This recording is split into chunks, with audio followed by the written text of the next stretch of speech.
Welcome to Fiction Audiobooks. If you enjoy the content, like and subscribing would be greatly appreciated. If you have any recommendations for novels, comment below. Chapter 21, The Wayward Daughter. A/N. In actual canon, Tom Riddle was born on December 31, 1926, in my fanfic he will be born in 1927. There is a reason why I am doing this, it is nothing important, I simply wanted to do a little experiment with nature versus nurture. At first, I didn't have any plans for something like that is why I only brought Destiny to Britain in 1927.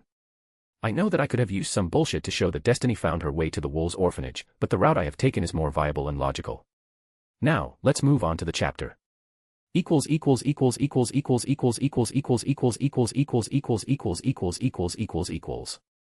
Hello, nice to meet you, I am Cassiopeia Black. Cassiopeia introduced herself to Ambika.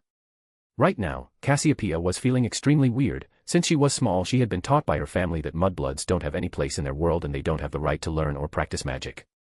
From Destiny, Cassiopeia knew that Ambika was a Mu. First-generation witch. She could no longer use that derogatory term. She also knew that Ambika was Destiny's other lover. So, it was obvious that Cassiopeia would feel weird. Cassiopeia felt conflicted, to be honest, Cassiopeia didn't mind treating Ambika like an equal. In fact, it felt quite liberating, but that didn't mean that Cassiopeia is going to coddle all the Muggleborns. In fact, she still hated all the Muggleborns who insulted their world and traditions. But there was something different about Ambika. Cassiopeia didn't have any problems with Ambika being a first-generation witch, but she was feeling kind of challenged by the white-haired woman's presence. Cassiopeia immediately realized that she had started to see Ambika as her rival even though both of them had agreed to share their lover. Hello, it is nice to meet you too. My name is Ambika Rajat. Ambika introduced herself with a smile as she shook Cassiopeia's hand. While Ambika might be smiling on the outside, internally, she was feeling rather weird. She didn't hate Cassiopeia or anything for being Destiny's second lover, but she had started to see Cassiopeia as her competition. Ambika knew that she was in the lead in between them, but she knew that she couldn't lower her guard or Cassiopeia might take the lead from her. Ambika haughtily stared into Cassiopeia's eyes and Cassiopeia returned the favor. Invisible sparks flew in between them, which were completely missed by Destiny.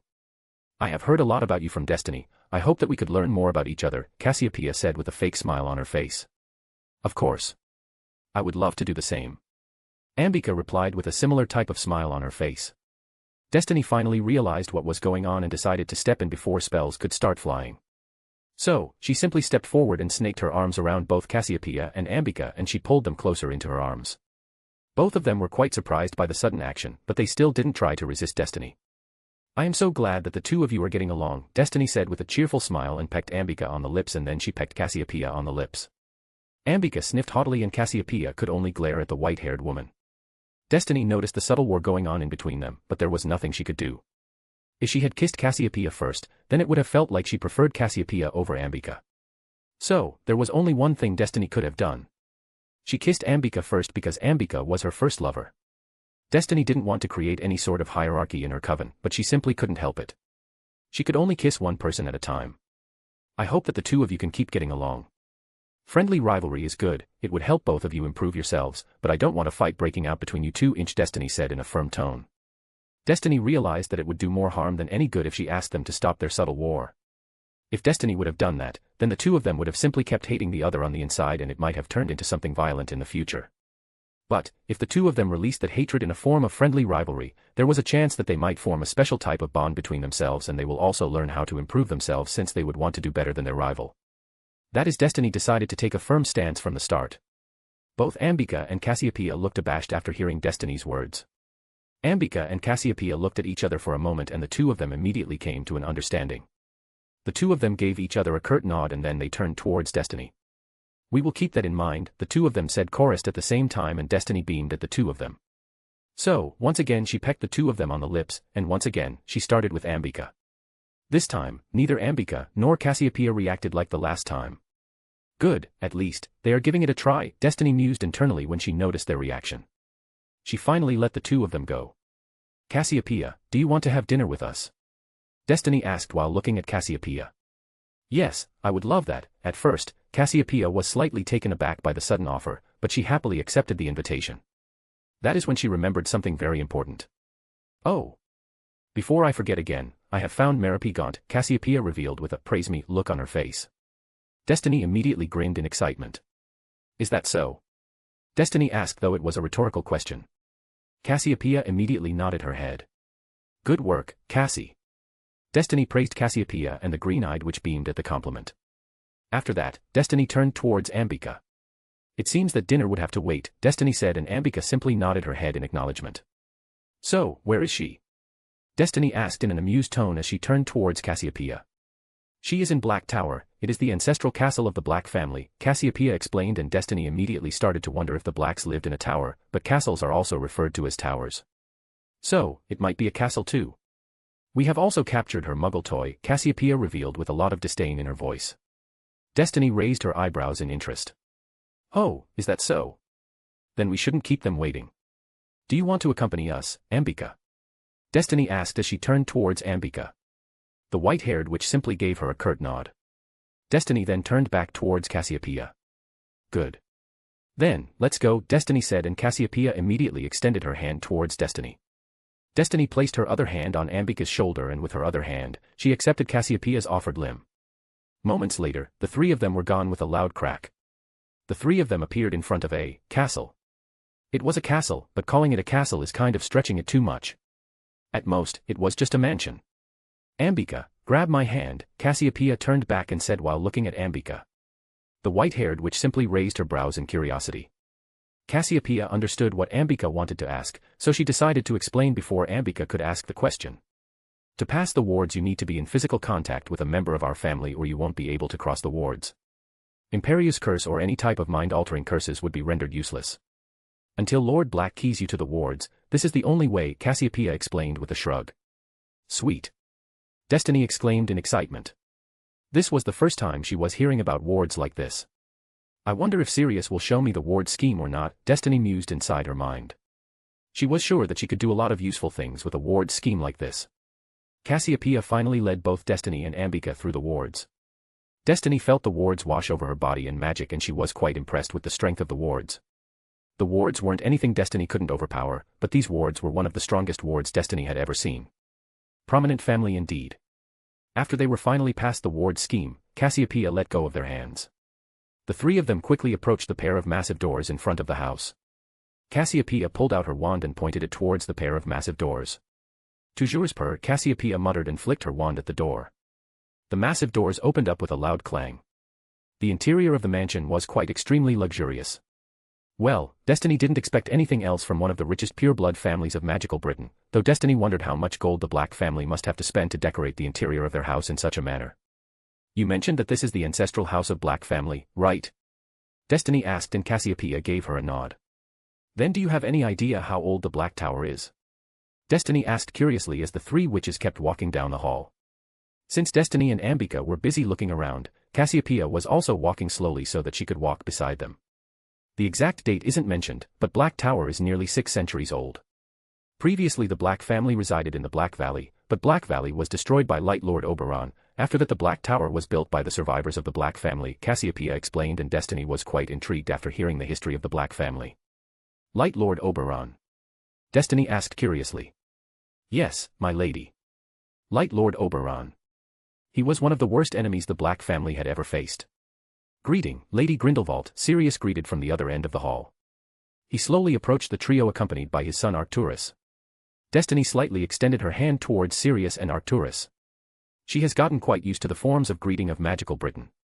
Sirius bowed respectfully and grabbed Destiny's offered hand, and he brushed his lips over the back of her palm. Arcturus also followed Sirius' example, but for now, he remained silent. Welcome to the Black Tower, Lady Grindelwald, and Miss. Sirius welcomed Destiny with a brilliant smile on his face, and then he turned towards Ambika. It is nice to meet you, Lord Black. I am Ambika Rajat, I am one of Lady Grindelwald's lieutenants. Ambika introduced herself, and this wasn't the first time she was dealing with the family head of a prominent family. She knew how to deal with these types of people. If you don't want to get sneered at, then you must introduce yourself with your status. Sirius' eyes grew slightly wide after hearing Ambika's introduction, but he quickly gathered his bearings, or the look of surprise might have been just an act. Since Destiny wasn't using legilimency, it was quite hard to tell. Miss Rajat, welcome to the Black Tower, Sirius said with a smile. Ambika also extended her hand towards Sirius. The man accepted the offered limb and brushed his lips against the back of Ambika's hand, and once again, Arcturus followed his father's example. So, what else can you tell me about this Light Lord Oberon? Destiny finally asked when all the pleasantries were over. It is a long story, my lady. It is going to take a lot of time, Sirius warned, and Destiny simply pulled out her wand and pointed it towards the ceiling. Ambika and I won't be joining all of you for dinner. Don't wait for me, Destiny confirmed her message inside her mind. Expecto Patronum, Destiny said, and a bright silvery tigress came out of the tip of her wand and disappeared into the ceiling. Sirius and Arcturus immediately recognized the Patronus charm. Sirius could cast the charm while Arcturus could only produce a silvery mist. I have informed the others that we are going to be late. Now, we have all the time in the world, Destiny said with a smile on her face. Your Patronus is quite amazing, my lady, Arcturus complimented with a look of awe on his face. Why, thank you. I am flattered, Destiny returned the pleasantries with a bright smile. Of course, my lady. This way, please, let us retreat to our parlor, and my lady, would you like to join us for dinner? Sirius asked politely as started to lead the group towards the parlor. I would love to join your family for dinner, Destiny answered politely. Sirius gave a nod while looking at his son. After giving a polite bow, Arcturus quickly excused himself. The group finally arrived inside the parlor, and like any other head of house, Sirius offered drinks. Destiny asked for whiskey while Ambika and Cassiopeia were completely fine with wine. Sirius poured drinks for all of them and placed them on the table. My lady, Light Lord Oberon, was one of the greatest enemies the Black family or any of the traditionalist families had ever faced. He was Light Lord in the name only, in reality, he was a monster, Sirius revealed as he took a sip from his glass. He had also preferred to go with whiskey just like Destiny. Destiny took a sip from her own glass and glanced towards Cassiopeia. From the looks of it, Cassiopeia seemed to be familiar with the story. Oberon was a radical and fanatic, my lady. He believed that he was a messenger of God and it was his duty to show us the way of his God. If anybody disagreed with him, then he would consider them as an enemy of his God. Obviously, the House of Black was the first to show their disagreement. He waged war against all the magical families who didn't agree with him, and he was only put down after thousands have already perished due to his madness, Sirius explained in a saddened tone. Destiny took a sip from her glass and leaned back in the chair. I see, then why was he called the Light Lord? He should have been referred to as a Dark Lord, right? Destiny asked as she was really curious about the matter. Sirius cracked a smile after hearing Destiny's question. No, my lady. The Ministry of Magic in this country was established in 1707, before that our governing body was called Wizards' Council. The Wizards' Council was established right after the death of the Light Lord, Oberon. Our ancestors had to establish a governing body because they wanted to avoid another incident like with the rise of the Light Lord, Oberon, Sirius explained, and Arcturus finally returned, but he didn't enter the room. He knocked on the door frame and Sirius immediately turned towards Destiny and gave her a questioning look. Destiny wanted to rub her temples, she turned towards Arcturus who was still standing at the door frame. Destiny nodded her head in acknowledgement, and only after that did Arcturus enter the room. Arcturus approached the table and took a seat beside his father. When Oberon made his first appearance, he was considered to be a messiah, a messenger of God and whatnot. At that time, even the wizarding population was very superstitious, so a lot of people were entranced by his propaganda. When the truth about his true nature was finally revealed, it was already too late. He had already established a cult of thousands by that time, Sirius said as he shook his head. He was only able to do that because we didn't have any governing body at the time. He declared himself as Light Lord and there was nobody to refute his claims. If there was a governing body, then they could have declared that Oberon was a Dark Lord, it would have stopped a lot of people from joining his cult.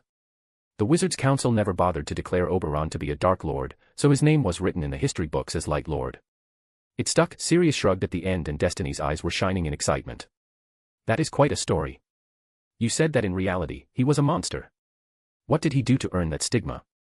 Destiny curiously asked and Sirius looked slightly uncomfortable, but he still decided to answer the question. There was nothing he did not do. He sacrificed virgins in the name of his god.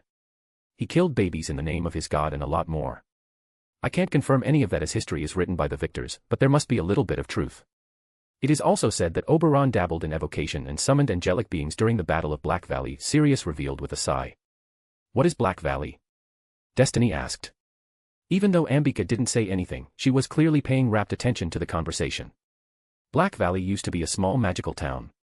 The House of Black was the founder of the town, so it was named after our family. During Oberon's attack, the Black Valley was destroyed and Black Valley is the place where Oberon was slain. After that, the survivors of our family left the ruins of Black Valley. Finally, the survivors arrived here and built the Black Tower, Sirius finished with a proud look on his face. I see, that was a lot of history, Destiny said with an impressed look on her face. My lady, how about we continue the rest of our conversation at the dinner table? I also wanted to introduce you to the rest of my family, Sirius suggested, and Destiny slowly stood up. Sure, lead the way, Destiny said with a grin and gulped down the rest of the drink in her glass.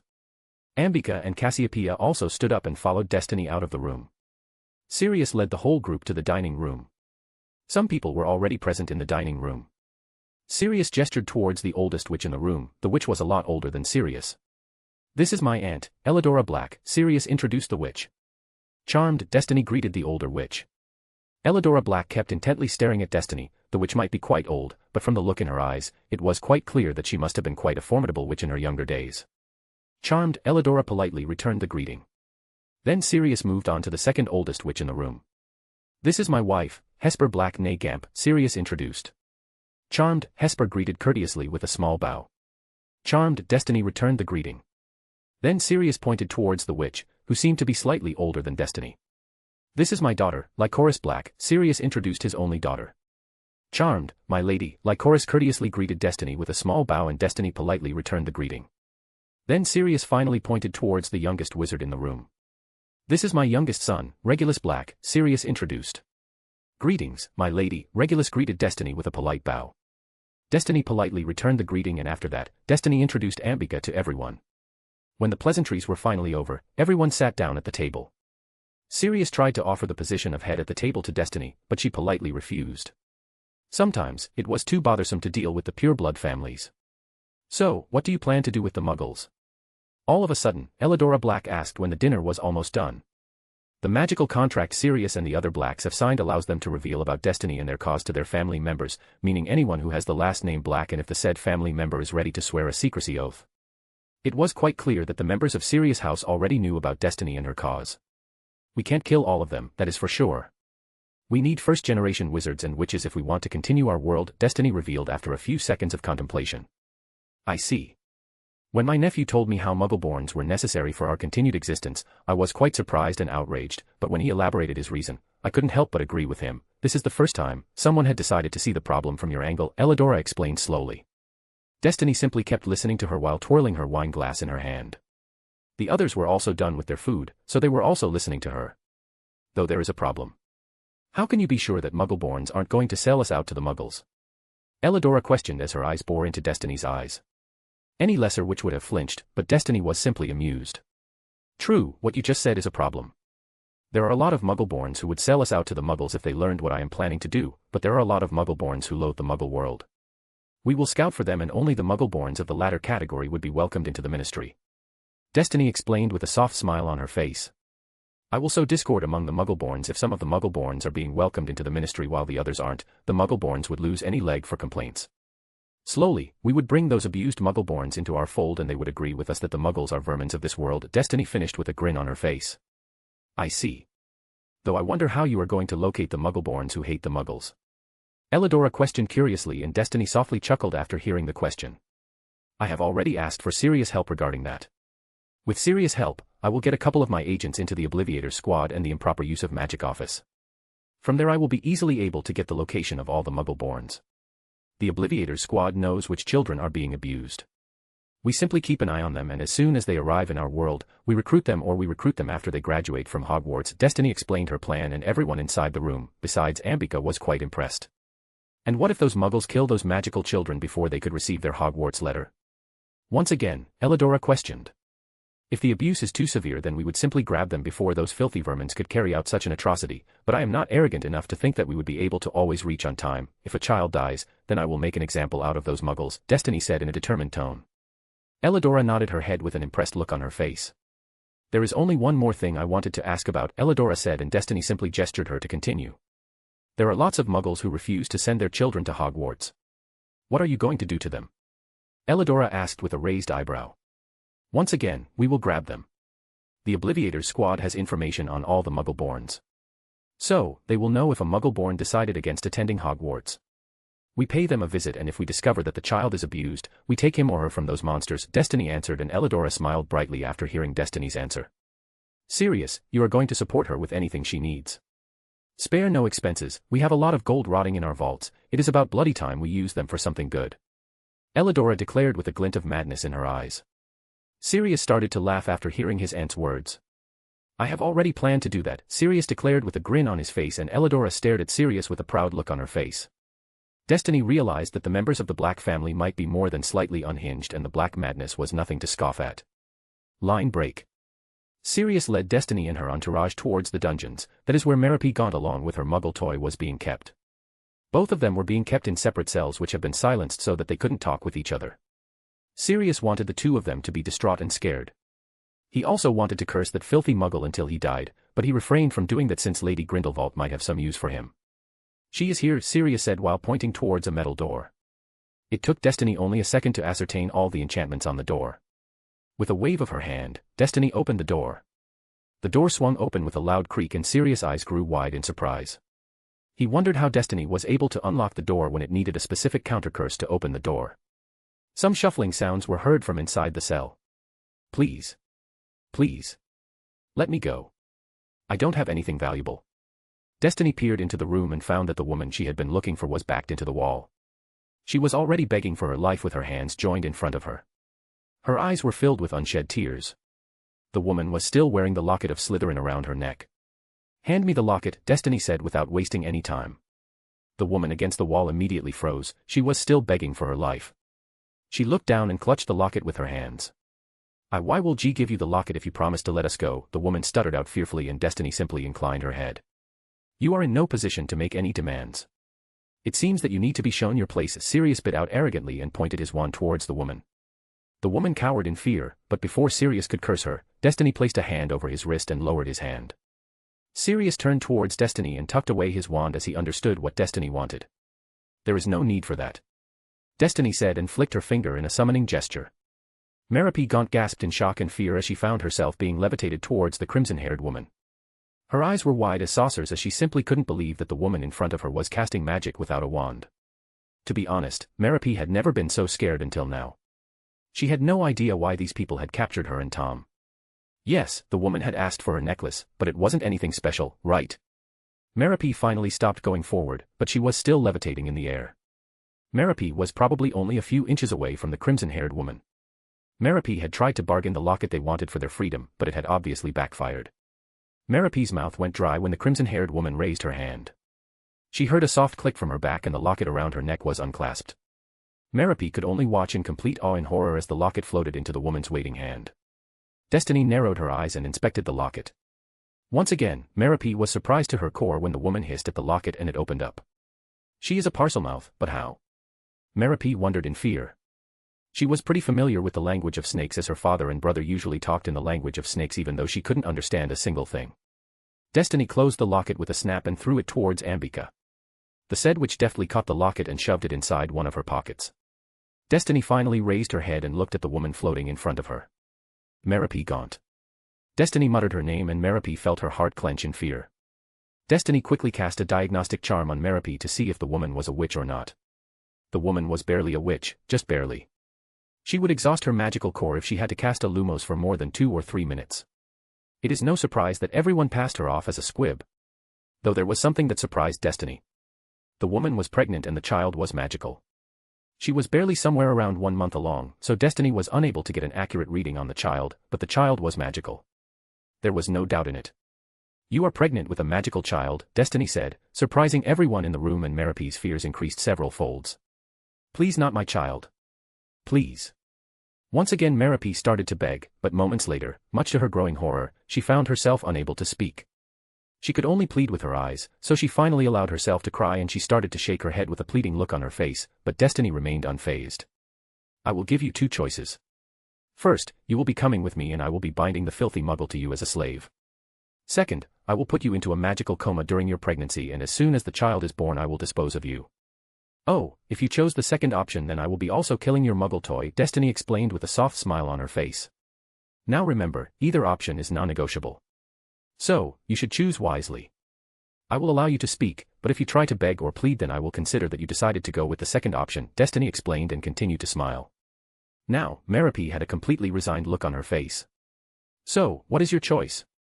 Destiny asked politely and Merope stopped struggling, but tears continued to roll down her cheeks. First choice, Merope stuttered out and Destiny beamed at the girl. There was a reason Destiny was doing this. Since the child was magical, there was a good chance that he was going to be a Parselmouth and she was trying to build a better place for magical children. Then how could she allow a child to grow up in the streets? It was obvious that the child would probably grow up on the streets or in an orphanage. Merope was broke, same as her muggle toy if he didn't return to his home for more money.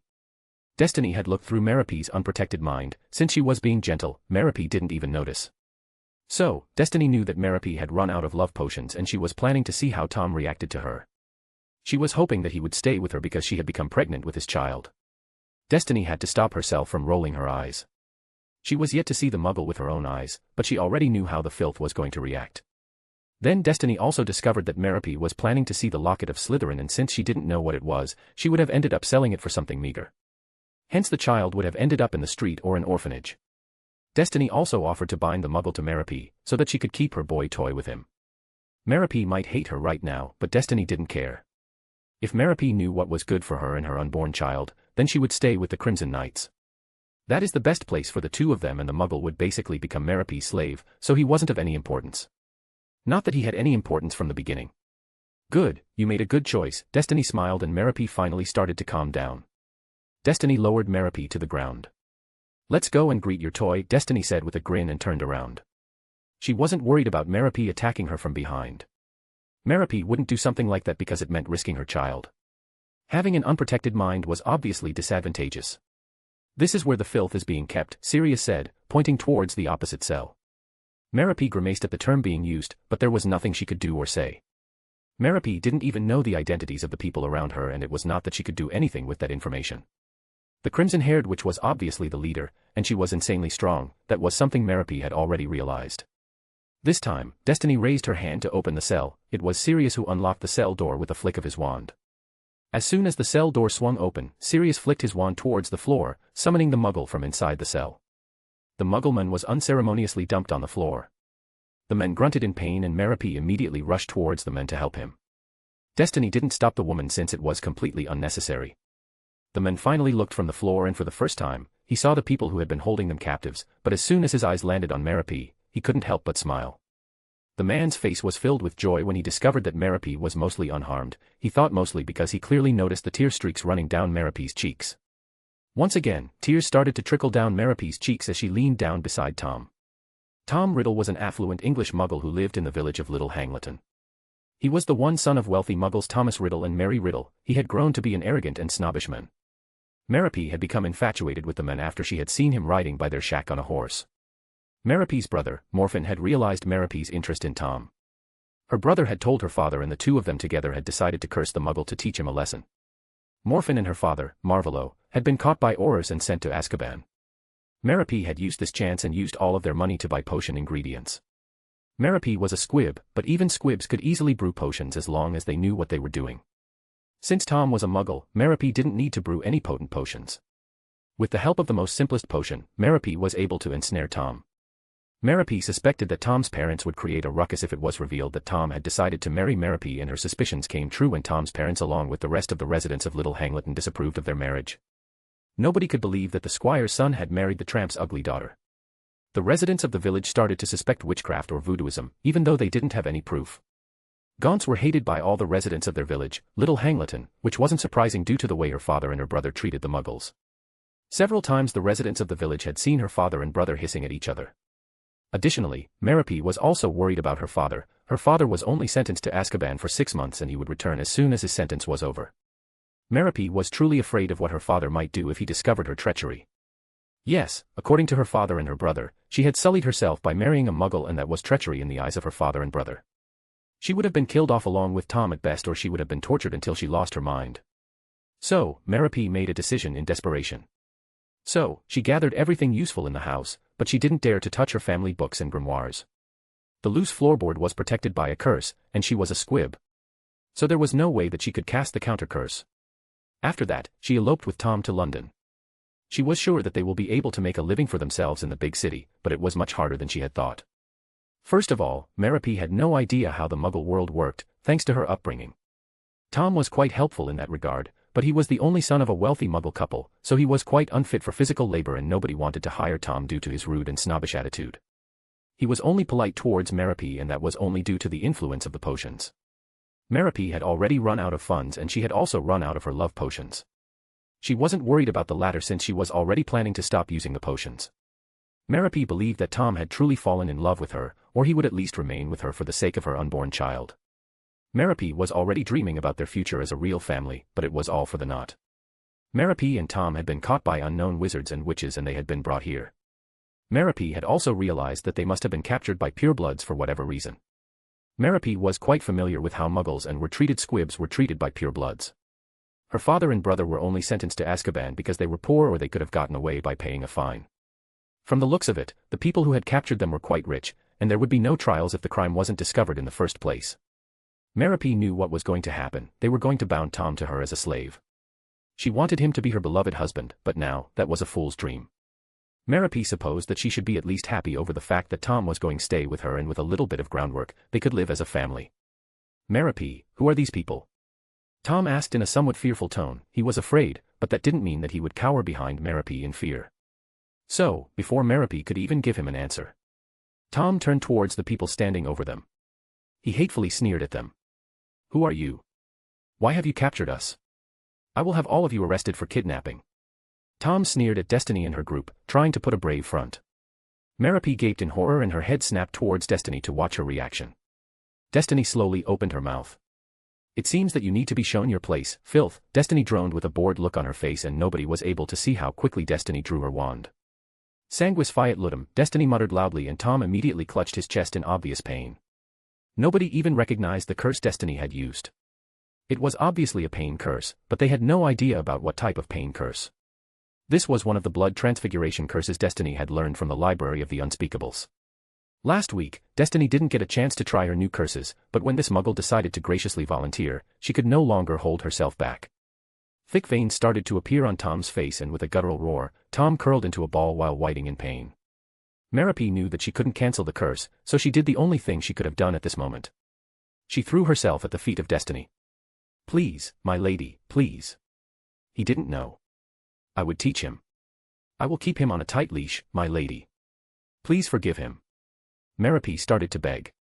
Destiny inclined her head and applied the counter-curse to stop the curse and reverse the damage she had done to him. Fine, control your pet, Destiny said in a dismissive tone and Ambika couldn't help but snort in amusement. Cassiopeia had a blank look on her face while Sirius was sporting a bright smile. The reason why Cassiopeia had a blank look on her face was because she was trying really hard not to frown. She believed that muggles were inferior to her because they didn't have magic, but now that she witnessed a muggle being tortured for the first time, she felt slightly squeamish. She didn't feel pity for the muggle or anything. She simply felt slightly uncomfortable watching muggle write in pain like that. Cassiopeia was rather grateful that nobody had noticed her discomfort. She had no idea how Destiny was going to react if she saw her reaction. She was already inferior to Ambika's status, and she didn't want to go any lower. Even though Cassiopeia didn't feel any pity or sympathy for the muggle, she felt somewhat bad for Merope. Merope was a squib, and Cassiopeia knew how squibs were treated in the magical world. She also knew how the Gaunts were, so Merope's life must have been horrid and now, she had fallen in love with a muggle. Well, at least Destiny had decided to spare both of them. Cassiopeia was finally brought out of her musings when Destiny clapped her hands with a cheerful grin on her face. Well, now that the pleasantries are over, let's head back, Destiny said and turned towards Cassiopeia. We will be performing the ritual in your house, Destiny declared with a grin and with a flick of her wand, she stunned both Tom, who was still groaning in pain, and Merope. With another flick of her wand, she levitated the two of them. My lady, would you mind if I bring my family members to watch the ritual? Only my aunt has ever witnessed a ritual, Sirius requested in a polite tone. Sure. I don't mind, Destiny shrugged and started to walk towards the staircase with Tom and Merope floating behind her.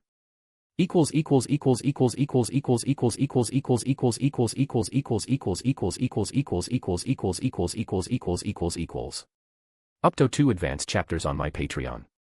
My Patreon link is https://www.patreon.com/ingloriousme. ==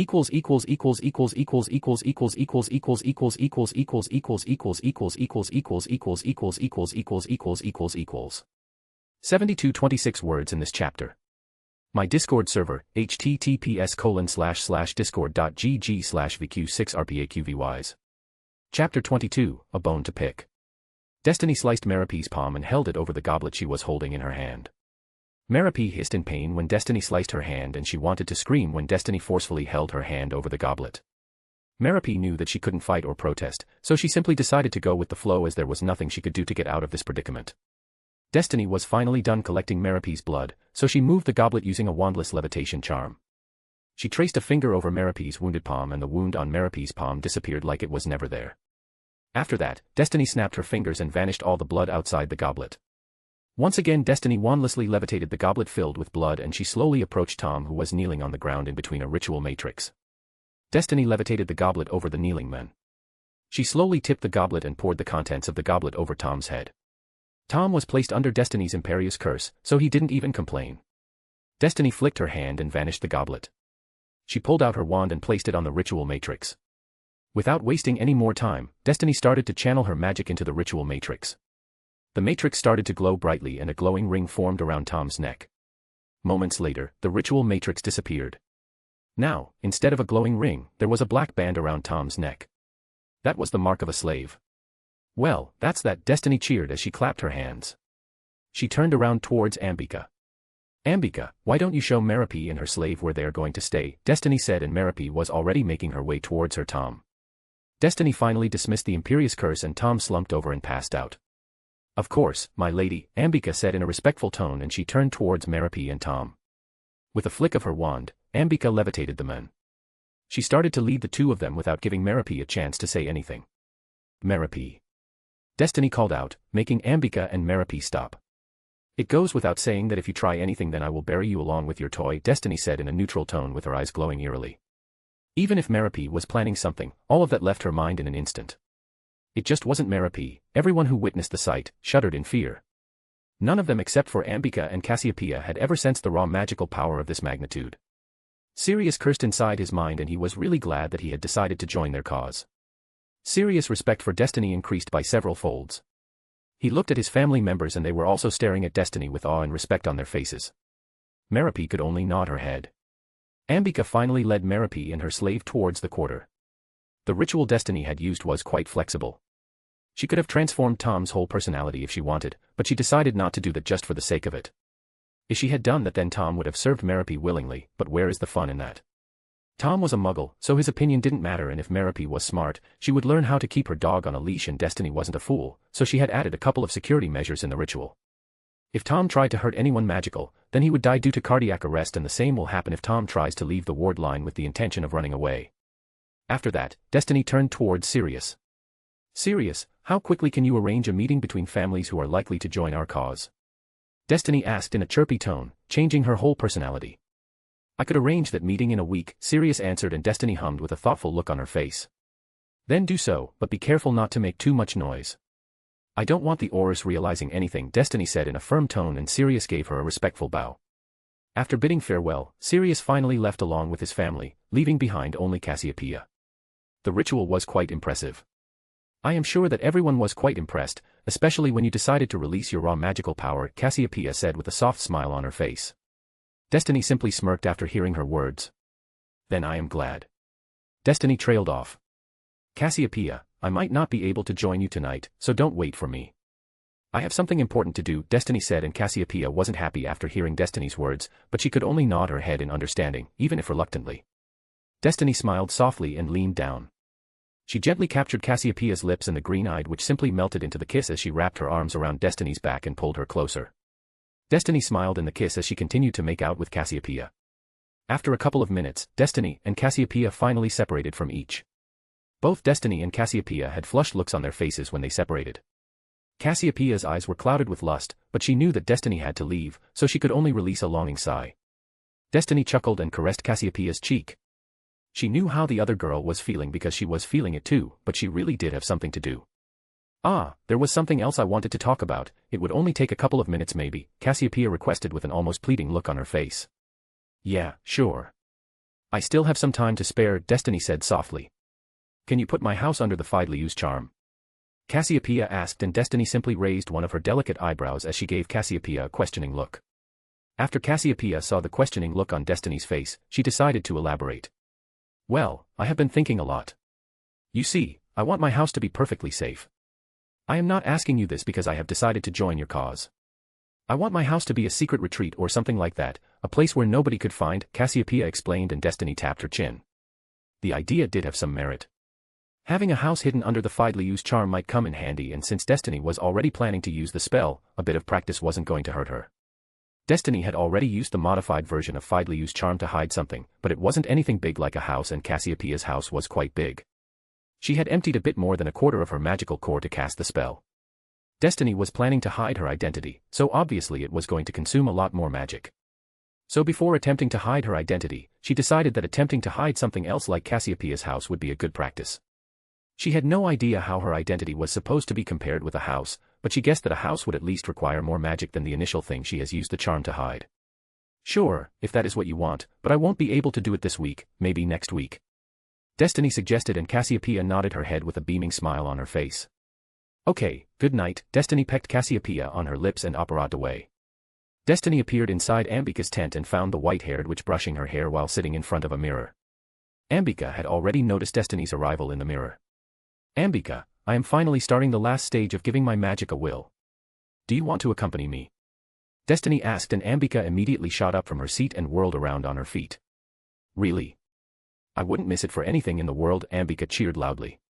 Currently, Ambika was wearing a see-through nightie. With a flick of her wand, Ambika took off her nightie, and with another flick of her wand, she summoned some casual robes from her wardrobe.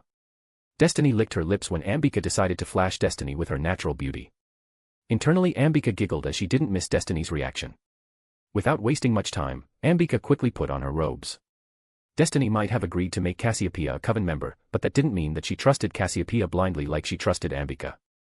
The final stage of the whole process was a very complicated process. It would leave her pretty vulnerable to any attacks, and she only trusted Ambika to watch over her when she was in a state like that.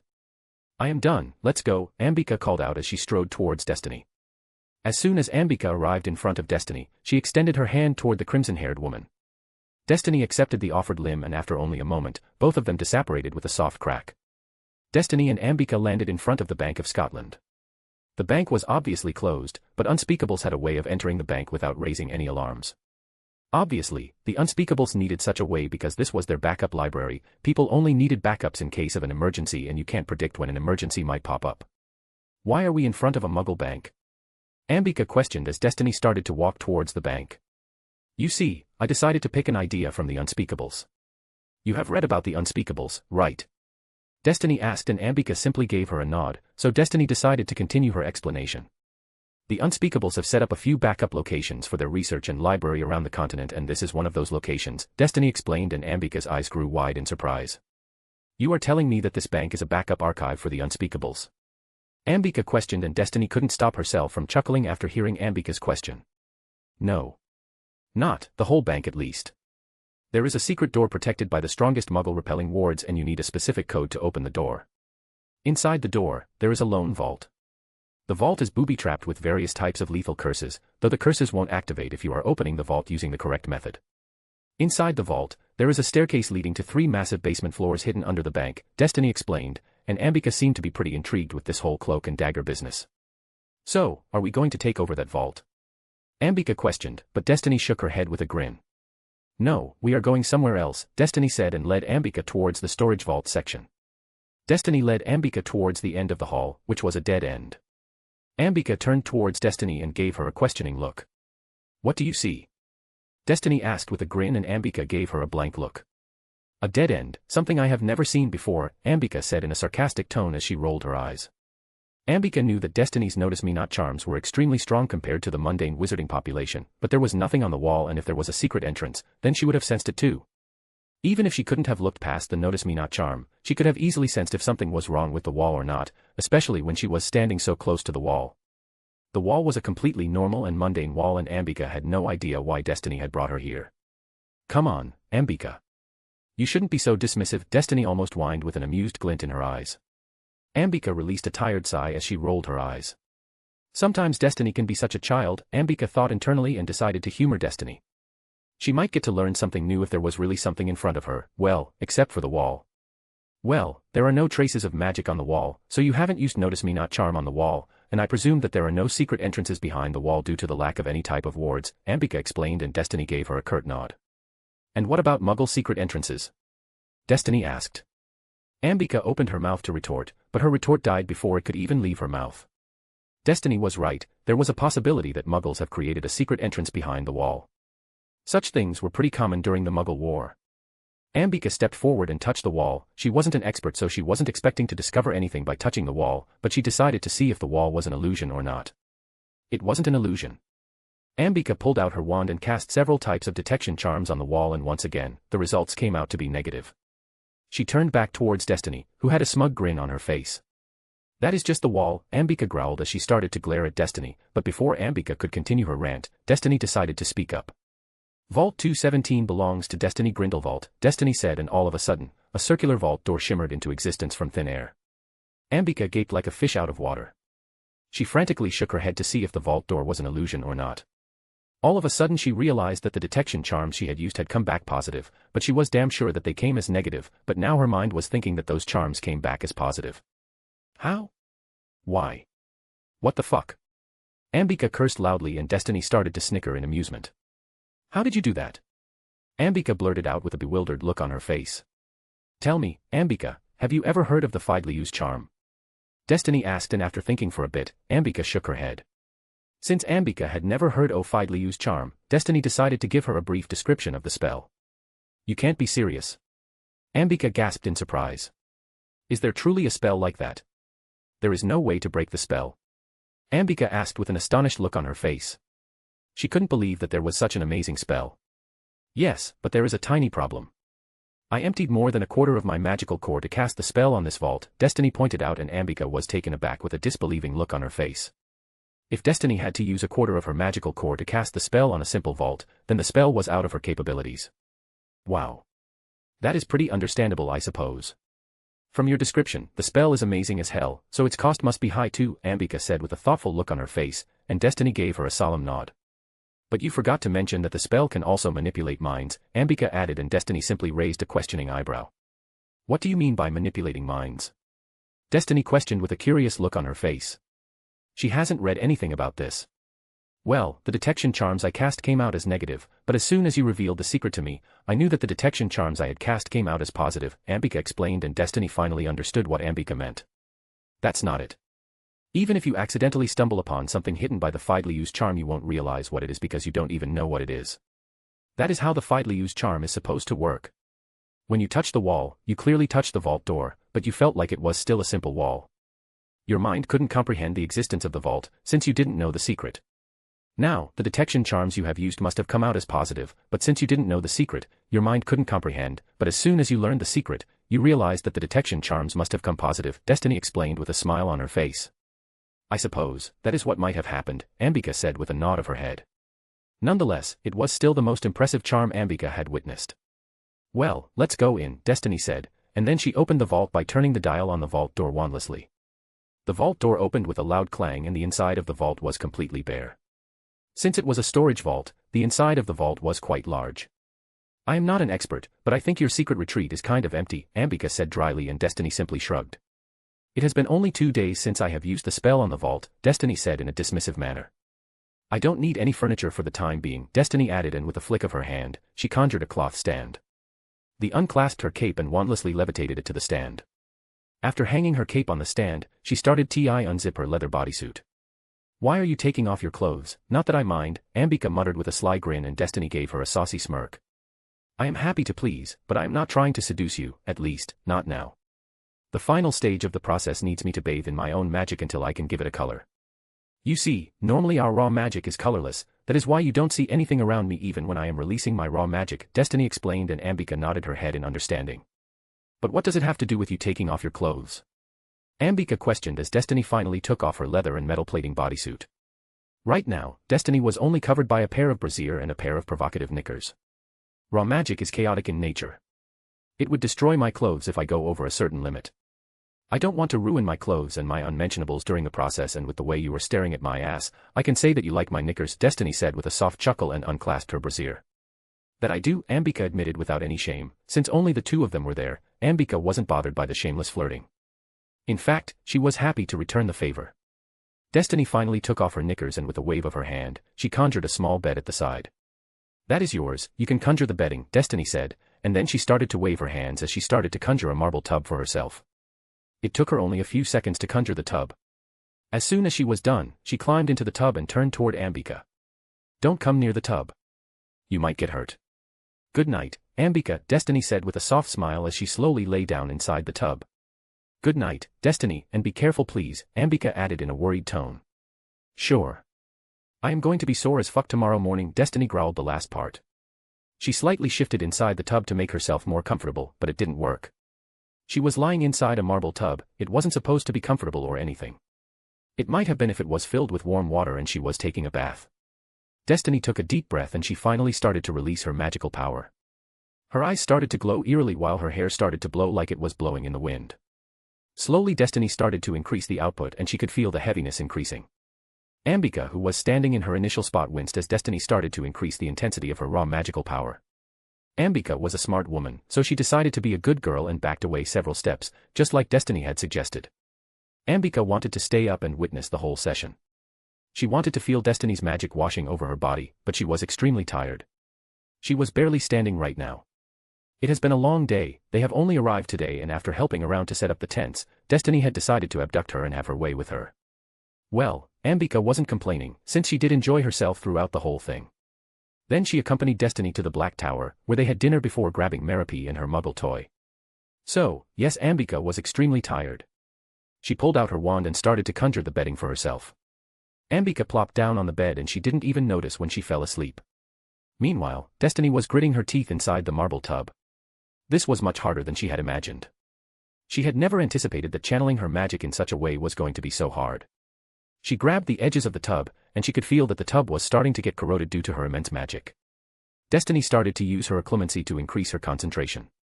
She finally felt herself drifting away as she finally started to get a hang over the whole procedure.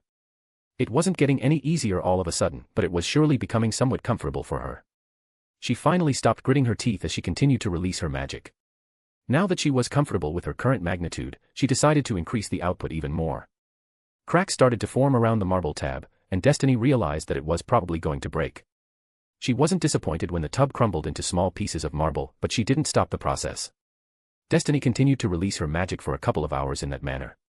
Destiny realized that she was practically running on fumes and she was going to empty her immense magical core in the next couple of minutes. So, she finally stopped releasing her magic. She finally opened her eyes to see how much devastation she had caused around her, and she gaped in shock when she found herself lying inside a crater filled with dust. Destiny would have liked to care more, but she was dead tired. So, she used the last bit of magic present in her magical core to transfigure the dust into a comfortable bed and sheet. This was a good way to exhaust her magical core. After reaching the crystallized magical core state, she had been unable to exhaust her magical core. She knew that her core wasn't going to get any bigger, but she might have a chance to move on to the next magical core state. From Gellert, Destiny knew that there were 2 more magical core states, and she had also found several ancient texts hinting toward those states. She also had a few books in her collection where those states were described in detail, but unfortunately for Destiny, she never had the time to read them. She had other important things to do. She had been quite busy lately, and she knew that she was going to get busier in the coming months. Though Destiny vowed that she was going to read about the next magical core states tomorrow, as soon as she woke up. Destiny finally released a sigh and decided to close her eyes. She didn't even realize when she fell asleep due to her exhaustion. Line break. The next day Destiny woke up with a loud groan. She tried to stretch her hands, but she found herself in the arms of her white-haired lover. She wondered when Ambika slipped into her bed. Well, Destiny decided that she could snuggle some more. So, she simply snuggled into Ambika's bosom. Moments later, once again she drifted away to dreamland. The 2 witches finally woke up after another hour. Ambika was the first one who woke up, and she immediately woke up Destiny after casting the Tempest Charm. It was almost noon. Even though Destiny wanted to have her way with Ambika after waking up, she decided to return to their temporary base. Destiny was yet to show up at their base since yesterday evening. So, after getting dressed, they quickly left the bank and disapparated to their temporary base. As soon as Destiny returned, she found that the construction of her new base had already started. So, after having a nice and filling lunch, courtesy of Bibli, she decided to help with the construction. Right now, she didn't have any better things to do, except for reading more books. She could read them anytime since they weren't going anywhere, so she decided to help Vladimir and his men with the construction. Vladimir had asked for more helpers from all the other lieutenants, and all of them had happily obliged. Everyone knew that as soon as they could get their new base ready, they would be able to leave the tent and move into the building. Nobody liked living in tents, no matter how luxurious they were. Meanwhile, Ambika decided to help around the base with the rest of her team. They also need to continue training the new recruits. Destiny didn't want them getting into a fight with aurors or hit wizards half-trained. She might be younger than some of the recruits, but she had shown them their place. So, some from Quinton's team and some from Ambika's team were helping with the training. Line break. Lord Black, how may I help you? Claiborne Bones asked politely as he kneeled in front of the fireplace. May I come over? There is something important I have to discuss with you, Sirius said in a similar tone. Claiborne Bones was confused, but he still allowed Sirius to come over. He started to wonder, what could Lord Black want from him? Of course, though I wonder what someone of your station might need from someone like me, Claiborne said as Sirius finally walked out of the floor covered in green flames. Sirius waved his wand over his head to remove the soot from his expensive robes. Sirius looked around the room and internally sighed. Where the mighty have fallen. Claiborne Bones lived in a rundown manor along with his family, or at least, his branch of the family. The manor was barely standing due to the application of magic. Can't I visit you just to meet my old friend? Sirius asked and Claiborne could only give him a longing smile. You could, but don't expect any sort of luxurious hospitality from me, Claiborne said and Sirius simply snorted in amusement after hearing his old friend's words. Sirius and Claiborne were in the same year in Slytherin. Both of them had graduated in the same year from Hogwarts and that is when everything had gone downhill for Claiborne. Sirius went off to live a completely different life since he was heir Black while Claiborne wasn't that lucky. Even after graduating, the two of them had stayed in contact and Sirius never stopped inviting his old friend and family for dinner from time to time. Welcome to my humble abode, Claiborne said as he led Sirius towards the couch. Even though Claiborne was trying to act completely normal, Sirius didn't miss the hint of shame in Claiborne's voice when he welcomed Sirius into his house. It has been a couple of years since he had visited this house and it was still the same, barely holding up. Both of them sat down on the other side of the couch. Rax. Claiborne called out and an old-looking house elf popped beside the couch. Bring some tea and snacks for me and my guest, Claiborne ordered. The house elf bowed his head and popped away. So, how have you been, Clay? Sirius asked softly, but from his relaxed stature and form of address, Claiborne concluded that Sirius wanted the conversation to be informal. As good as I can be. Claiborne answered with a sigh. I am still creating wards. Nowadays, the business has kind of gone down, Claiborne said with a thin smile on his face. I see, but your wards are pretty good from what I know. That is why I use your wards on all of my properties except for the Black Tower, Sirius said with a confused look on his face. He already knew why Claiborne's business has gone down, but he wanted to hear it from Claiborne's mouth. Sirius only knew the reason because he was on the Wizengamot. Claiborne gave his friend an unimpressed look. He knew that Sirius was on Wizengamot, so there was no way that he didn't know anything about his ban, but since Sirius had decided to play innocent, Claiborne had to give an answer. Claiborne released a deep sigh. Lord Bones, I mean my bastard twin had made selling wards illegal if they aren't reviewed by the ministry and then he put a ban on me, Claiborne said in an exasperated tone, and his voice was laced with quite a bit of venom. Clifford Bones was Claiborne's brother. In Hogwarts, Clifford was sorted in Gryffindor, while he was sorted into Slytherin. Clifford was born a few minutes before Claiborne, so Clifford was supposed to become the Lord Bones. Due to Clifford's association with Gryffindor, he decided to become a paragon of light, who wanted nothing to do with their traditions, family magics, or anything considered dark. Usually, trying to do something like that would have gotten Clifford disowned and banished from the family, but their father who was actually Lord Bones died in their second year. Since Clifford was still a minor, he couldn't pick up the mantle of Lord Bones and when the truth about Clifford's intention finally came out, nothing could be done. Regent Bones, their mother, didn't have the power to disown him. So, the title of Lord Bones went to Clifford like it was supposed to, and then he turned the family upside down. After realizing Clifford's intentions, Claiborne made copies of all the books in their library, and with the help of his mother, he secretly smuggled them out. Unfortunately, they were unable to squirrel away gold as the main Bones family vault had gone into lockdown after his father's death and his mother could only use the Regent vault, which didn't contain much. Copying the books and smuggling them out of the house turned out to be an extremely good idea as after claiming the title of Lord Bones, he decided to burn down all the dark books in their library. All the dark books, which meant their whole library and he felt proud about it. Then he destroyed all the artifacts in the vaults. Their mother was sure that their father was rolling his grave. His mother was so heartbroken that she wasted away a few weeks after that incident. Since Claiborne wanted to continue his family legacy, he was thrown out of the Bones Manor by Clifford. Before attending Hogwarts, Clifford could have never considered betraying his family in such a manner. Claiborne was sure something had happened in school. He blamed the Gryffindor house for destroying his family. With the gold they had on their hands, they bought this rundown manor in a Muggle area. Claiborne was extremely good with wards, so he started selling wards. At least, he was fortunate enough to pay the bride price for his wife. He was always smitten with Dorothy Paride since he was in school. Dorothy was in Hufflepuff, but Claiborne was never bothered by her house. Others might call them leftovers, but they are at least very hard-working. Claiborne had a bright future, that is why the Parides family allowed Claiborne to marry Dorothy even though Claiborne could no longer be called a member of the House of Bones, even though he still carried the last name Bones. Dorothy was also a Hufflepuff, which helped Claiborne's case. Within a couple of months, Dorothy became pregnant. Life was turning out quite good for Claiborne even after Clifford's treachery. But, every good thing must come to an end, and that is what happened with Claiborne. His blood traitor of a brother decided to introduce a bill to the Wisengamot, making it illegal to sell wards that were not reviewed by the ministry. Of course, Clifford's bill seemed to be completely sound and impartial, but Clifford used this chance to ban Claiborne from selling wards under the guise of vulgar behavior and illegal runes. After that, Claiborne could only sell his wards to Gringotts, and those greedy goblins only paid the bare minimum for his wards. The goblins knew that he couldn't sell his wards due to the ministry ban, and since Golban Nation didn't come under the Ministry of Magic, the ministry couldn't stop them from buying his wards. Goblins would only buy a single ward from him and they would use their curse breakers to copy those wards. There was nothing Claiborne could do. The Parides family tried to help Claiborne even if they didn't want to, but once again Clifford decided to intervene.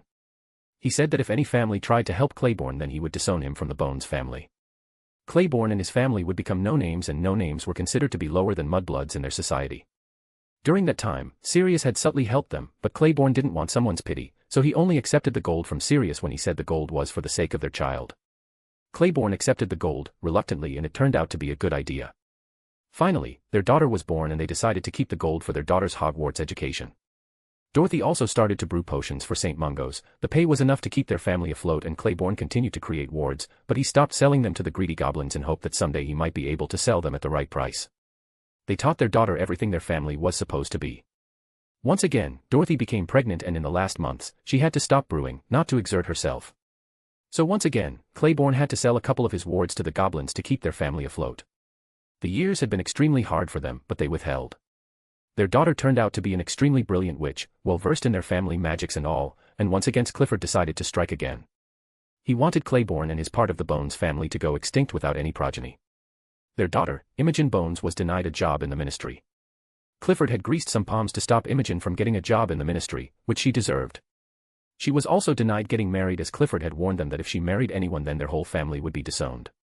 Their only hope was if their daughter married a Muggleborn. They were the only ones who would marry a no-name, but Northwest Muggleborn could come close to them due to their reputation as dark family. So, Claiborne finally confronted Clifford, wanting to know if he really hated them that much, and Clifford had said that he didn't hate them, he hated the fact that they were continuing their family's dark legacy. Clifford wanted to remove the dark stint from their family, and as long as Claiborne and his family live, he couldn't remove that stint. Finally, Clifford said that all of this injustice and unfairness could stop if Claiborne and his family agreed to destroy all their knowledge related to dark magic, and if they can swear that they won't be using any form of dark magic. He also decided to add a clause that he would be the judge of what's dark magic and what's not. Obviously, Claiborne denied it. If he swore the oath, then if Clifford said that the levitation charm was dark, then they wouldn't be able to cast even the simplest charm, the levitation charm. Claiborne left the Bones Manor fuming, wondering how a person like Clifford could call himself a light person. If Claiborne knew that his brother was going to turn out like this man, then he would have killed him long ago. Since Imogen was unable to get a job at the ministry, she could only do something else. Imogen was quite good with charms. It wasn't her speciality, but it was still one of her better subjects. So she got a job in a toy store. There she spent most of the day charming toys. When she was still at Hogwarts, she never imagined that she would find herself working in a toy store. Keeping a bit of money for herself, she used the rest of her money for her siblings' education. Clay, I think it is about time that you did something to fight back, Sirius said, and Claiborne simply raised one of his eyebrows in question. And, how am I supposed to do that? Claiborne questioned, and Sirius simply leaned back on the couch as Rax finally popped inside the room. The ancient house elf placed 2 teacups and 2 plates filled with snacks on the table and popped away. Our world is going to change. I can't give you all the details right now, but the House of Black had sworn allegiance with someone extremely powerful, Sirius said in a neutral tone as he picked up his teacup. You want us to swear our allegiance to this person too? Claiborne asked curiously, and Sirius started to chuckle. What I want doesn't matter. If you want to join then you can, but if you don't want to then nobody is going to force you, Sirius said while chuckling. Though, I assure you that the skills of your family would be highly appreciated. You are a ward crafter and your wife is quite good with potions, and the House of Black would be making quite a few moves in the upcoming months, Sirius explained with a smile. Claiborne didn't say anything and rubbed his chin for a few seconds. If I decide to join anyone then that bastard would disown all of us, making us no-names, Claiborne countered. the offer was quite tempting. If the House of Black had decided to swear allegiance to someone, then the said person must be extraordinary. Blacks were a shrew bunch, they would never throw their whole lot into something like a gamble. True, but what if I bring your children into my family as wards? Sirius suggested, once again a tempting offer. He and his wife were quite old, and neither of them had any fixed jobs. True, his wife brewed potions for St. Mungo's, but it was not a job. She simply brewed potions and the St. Mungo's bought the potions from her. But my children would lose the family name if you took them in as wards of your family, Claiborne argued back. Yes, as long as his children had the Bones name, they couldn't be accepted as wards of another family. If his children agreed to become wards of the Black family, then they would have to take up the last name Black or something else. Even though his family was in ruins, he wanted his children to carry over the Bones name proudly. That is why the whole idea was kind of becoming untempting to him, but if he accepted the offer, then his children would be able to live happily. What kind of father he would be if he put his family pride over his children's happiness. His 26-year-old daughter was still unmarried and his sons would be facing the same problem as soon as they graduated. They could no longer carry the Bones name. Claiborne muttered with a complicated look on his face. No, not exactly. True, they couldn't carry the Bones name, but nobody can stop them from taking up the name Bone. So, only you and your wife would remain no names, but if your daughter, Imogen, adopts the two of you into the newly created Bone family, then you have successfully separated yourself from your bastard brother and you are no longer under his control, Sirius explained, and Claiborne couldn't believe that he had been so stupid. True, you would be leaving behind your family legacy, but if you stayed like this, then the legacy of your family is already going to be destroyed. Your brother had already destroyed everything your family stood for. If you decide to establish a new family, then you would be able to create a new legacy.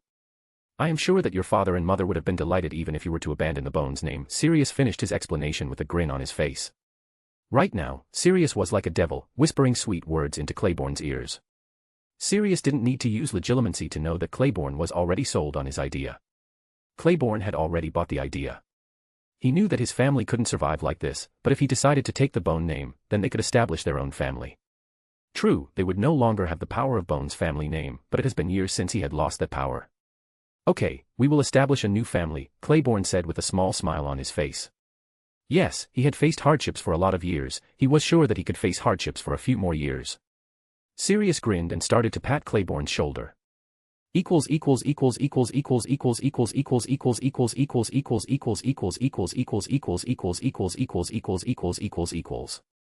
Up to 4 advanced chapters on my Patreon. My Patreon link is https://www.patreon.com/ingloriousme. ==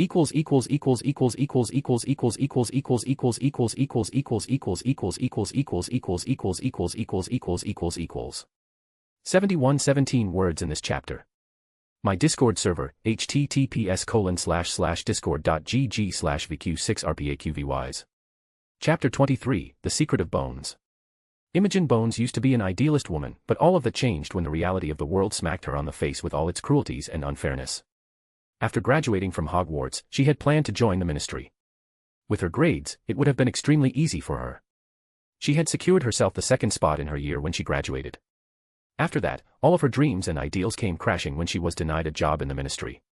She had tried everything, all the departments she was eligible for, but she was blocked everywhere.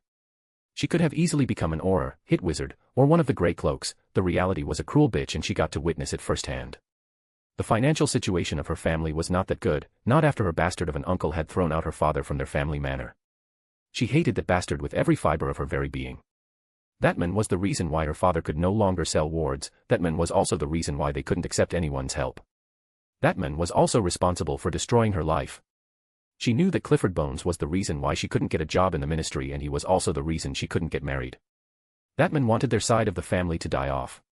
Imogen wondered how the man considered himself to be an advocate of light even after he kept oppressing their side of the family in such a manner.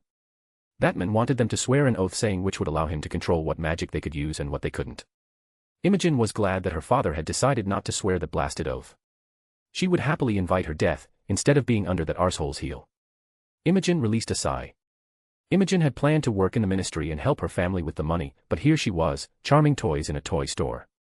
This wasn't how her life was supposed to be. Once again, Imogen released a tired sigh. She would even sell her soul if it meant that she could murder that arsehole and walk away. There was only one reason why Imogen was yet to kill that blasted man. If she killed him, then she would find herself on a one-way trip to Azkaban, and she didn't want to join the Dementors in Azkaban. Besides, if she went to Azkaban, then her parents would be facing financial problems. Whatever money she earned, she handed over to her family for the education of her brothers. She only kept a few sickles for herself and handed over the rest to her parents. Imogen was only able to finish her Hogwarts education due to one of her father's friends. Lord Black, or Sirius Black, had given some gold to her father when she was born, and her parents had used that gold for her education. Imogen was brought out of her musings when someone knocked at the door frame. "Your mother is here," the shop owner said. As soon as he was done, his head disappeared from the door frame. The shop owner never liked her, and he never forgot to rub her face over the fact.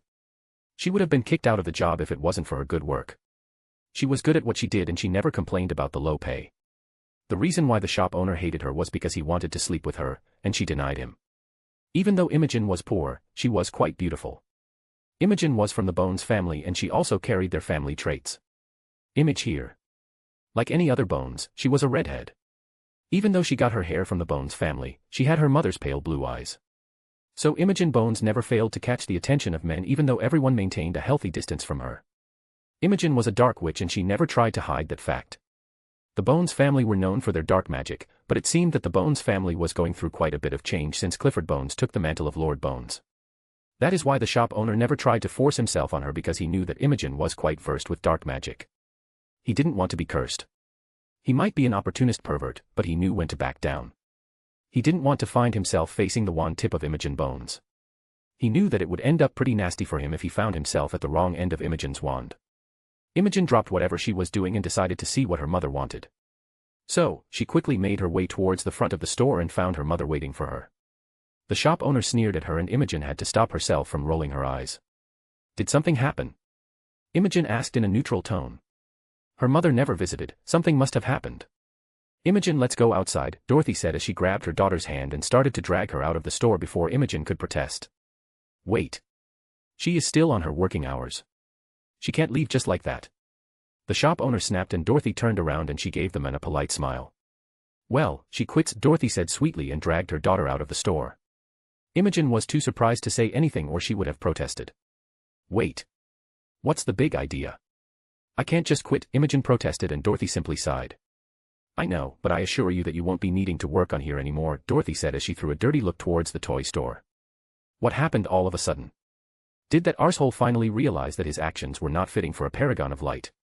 Imogen asked with a scowl, and Dorothy shook her head with an exasperated look on her face.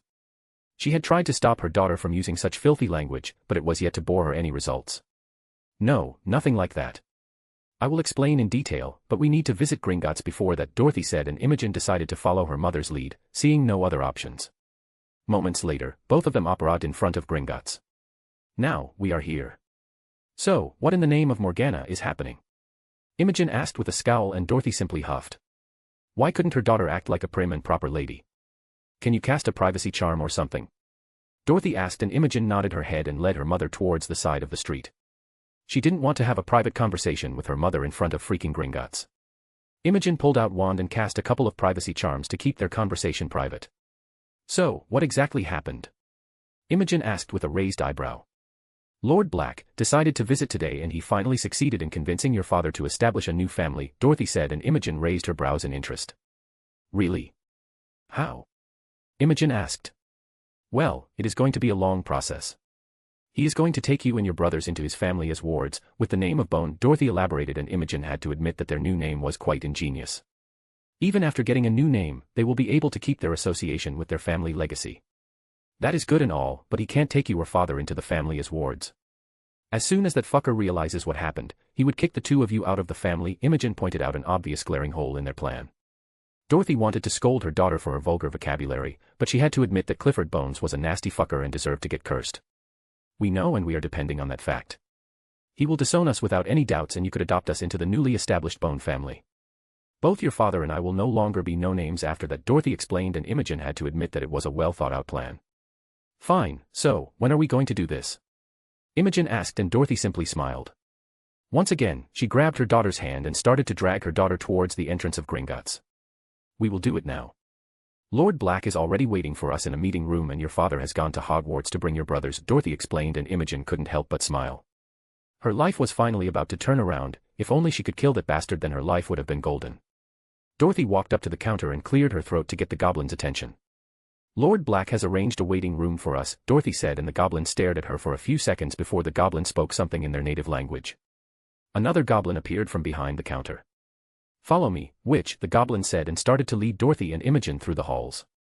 They finally arrived in front of a meeting room and the goblin knocked on the door. Moments later, the door opened with a click. Dorothy and Imogen found that Lord Black was already waiting for them, so they quickly entered the room. The goblin simply turned around and left. Imogen decided to respectfully greet Lord Black. Only due to this man, she was able to attend Hogwarts, and once again, he was doing her family a huge favor. Imogen knew that this favor was probably not going to be free, though she wondered what sort of price they would have to pay. "Greetings, Lord Black," Imogen said in a respectful tone as bowed. Now, none of that. "No need to be formal right now," Sirius waved her off with a kind smile on his face. "So, how have you been, Imogen?" "It has been a few months since the last time I saw you," Sirius asked with a smile. Imogen had to hold herself back from dismissively shrugging. "Nothing too special, I am afraid. I was still working at the toy store, but I quit today, I suppose," Imogen answered, and Sirius chuckled after hearing her answer. "Haha, that's good. That's good. I always believed that you were wasting your talent in that toy store." "Everyone knew that you didn't belong in a toy store," Sirius said while shaking his head. This wasn't the first time someone had to tell her that she could have done much better with her life, but life had been quite cruel to her family. "Take a seat, no need to keep standing," Sirius added in a cheerful tone. Both Dorothy and Imogen gave Sirius a grateful smile before taking a seat. "So, where do you want to work? Do you have any plans?" Sirius asked, and Imogen tapped the table for a second before answering. "Yes. I want to join the Department of Mysteries. After graduating from Hogwarts I wanted to be an Auror, but now I want to do research and stuff," Imogen said, and Sirius gave her a nod with an impressed look on his face. "One of the most respectable jobs. I do know someone who could get you a job in the Department of Mysteries, and maybe your father too if he wants," Sirius said with a smile on his face. Imogen wondered if Sirius was talking about his father-in-law. She knew that Sirius' father-in-law used to be one of the Grey Cloaks, but she didn't know that he still had so much power in the department even after his retirement, or was Sirius talking about someone else?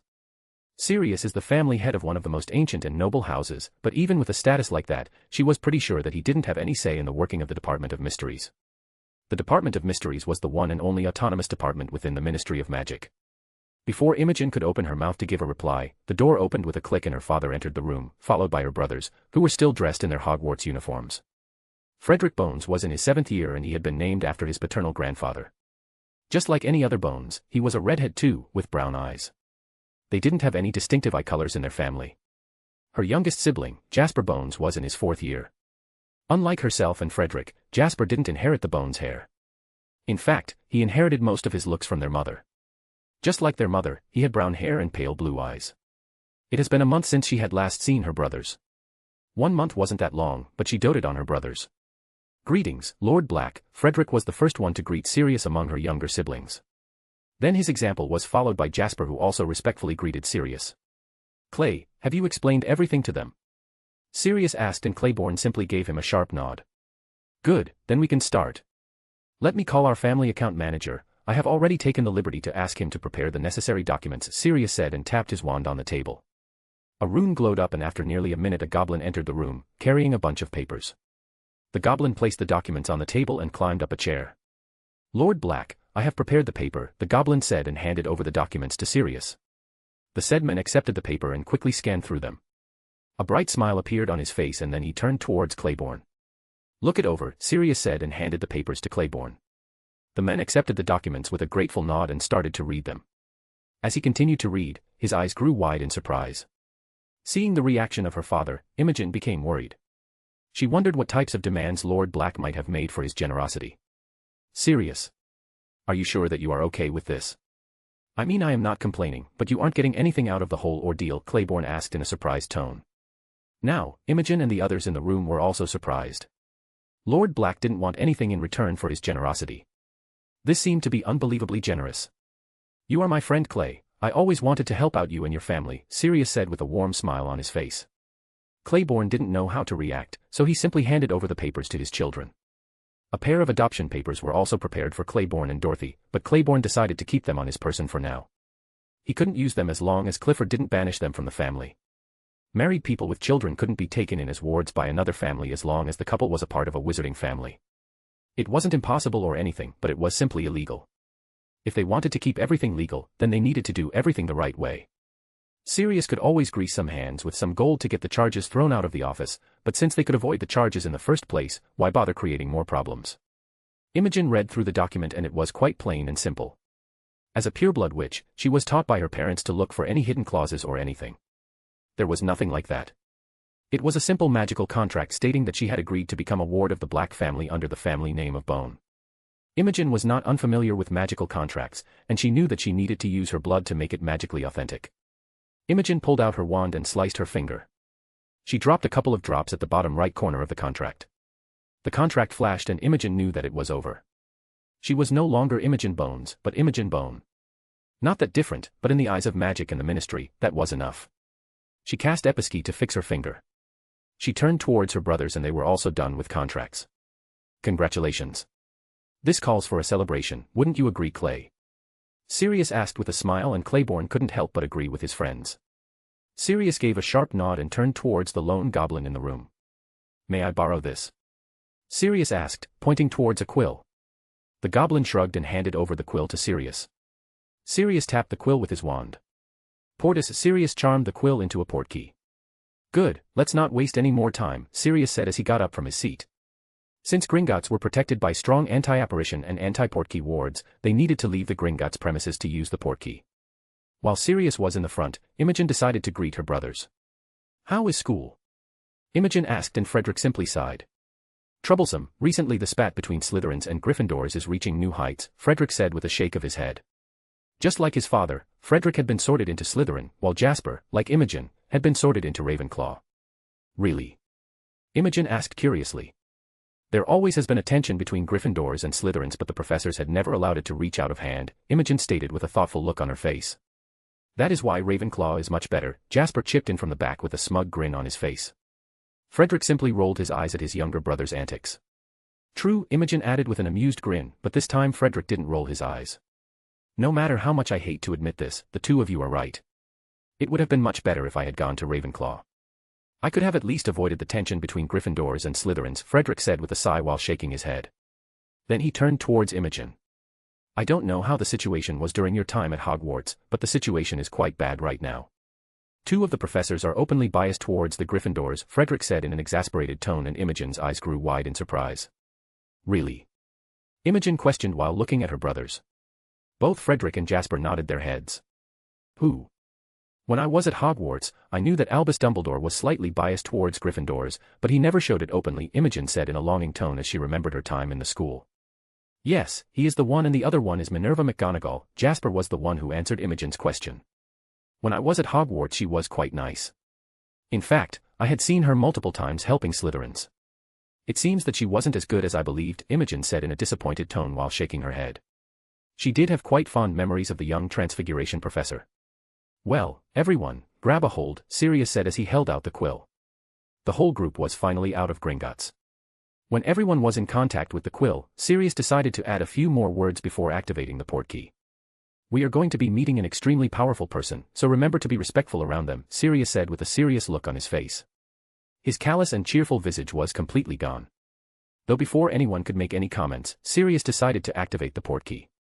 Black Townhouse, Sirius said and Imogen immediately felt a familiar tug around her navel and moments later, she was gone along with the whole group.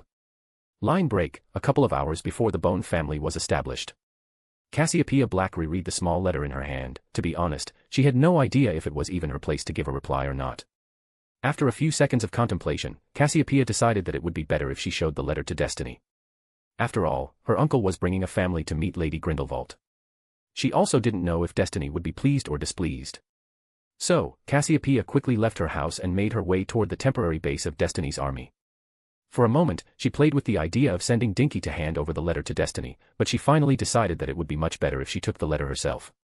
Destiny was probably among subordinates, so sending her house elf with a letter might look like an insult. Additionally, Sirius had presumed that Destiny would agree to meet the people Sirius was planning to bring along with him. Cassiopeia finally entered the premises of the temporary base and since she had no idea where Destiny was, she decided to ask someone. She didn't even know if Destiny was even here. Excuse me, can you tell me where Lady Grindelwald is? Cassiopeia asked a wizard who seemed to be working on the wards surrounding the temporary base. Cassiopeia didn't know if Destiny had told the others about her or not, so she decided to use Lady Grindelwald to refer to Destiny. Duh. She is helping the construction of our new base, the man answered Cassiopeia's question with a thick Bulgarian accent as he pointed in a certain direction. Cassiopeia gave the man a grateful nod as she made her way towards where the men had pointed. Cassiopeia was quite surprised by the training regiment of Destiny's army.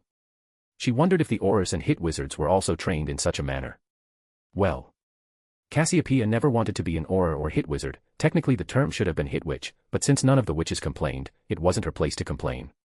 It was quite interesting to watch the wizards and witches being trained. Cassiopeia shuddered as she started to wonder if Destiny was going to train in a similar way or not. This sort of brutal training was not fit for a witch from pureblood family. Cassiopeia still wondered how crawling in the mud would help you train for combat. Cassiopeia finally arrived at the place where they were constructing their new base. Destiny was single-handedly carrying the stone slabs. From everything else Cassiopeia had seen Destiny do, this seemed to be quite boring. So, Cassiopeia quickly made her way towards Destiny without dallying around. Destiny also noticed Cassiopeia approaching her, so she decided to see what this was about. Though Destiny did have an idea. "Good morning, Cassiopeia. How can I help you?" Destiny asked as she arrived in front of Cassiopeia. It was already noon, but Destiny still decided to use morning in her greeting. "Good morning to you too. I received this letter from Lord Black a few minutes ago," Cassiopeia said, and she handed over the letter to Destiny. The crimson-haired witch accepted the letter, and it took her only a couple of seconds to read through the letter. "Don't worry, I already know about Sirius bringing some guests. He has asked for my permission," Destiny said with a grin as she handed back the letter to Cassiopeia. The green-eyed witch was glad that her uncle had covered all the bases. "I see. I will join you for lunch. You could return or stay back if you want," Destiny said with a shrug as she decided to return to her work. Cassiopeia gave her a nod of her head and decided to leave. She had been working on her papers when the letter had arrived and she wanted to get back to her work. Line break. Imogen Bone landed on her feet as the portkey dropped her in front of a house on a beach. Imogen looked around in interest and she couldn't stop herself from smiling. She had been on picnic trips along with her parents, but this was the first time she had come to a beach. Imogen always wanted to visit a beach. With magic, visiting a beach wasn't that hard, but it was a matter of principle. Even if she visited a beach, she wouldn't have been able to enjoy herself. If she was visiting a beach, then she wanted to relax under the sun and maybe get a tan, or it would be a complete waste to visit a beach. She didn't want to come to a beach while worrying about her lame job and her lame life. "Master Black, Missy Cassie, and Missy Destiny Bess waiting for all of you inside." A house elf opened the front door and invited them inside. Imogen wondered how much gold had to be spent to build this house. The house elf started to lead them inside the house. Imogen was quite intrigued to see that the house elf was wearing proper clothes along with the House of Black insignia sewed to its back. She didn't even know that it was possible for the house elves to wear proper clothes.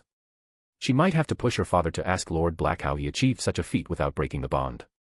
Lord Black stopped and turned around to look at his guests. "Remember what I said," Sirius said in a firm tone, and this time, Imogen felt somewhat worried. What type of person were they going to meet?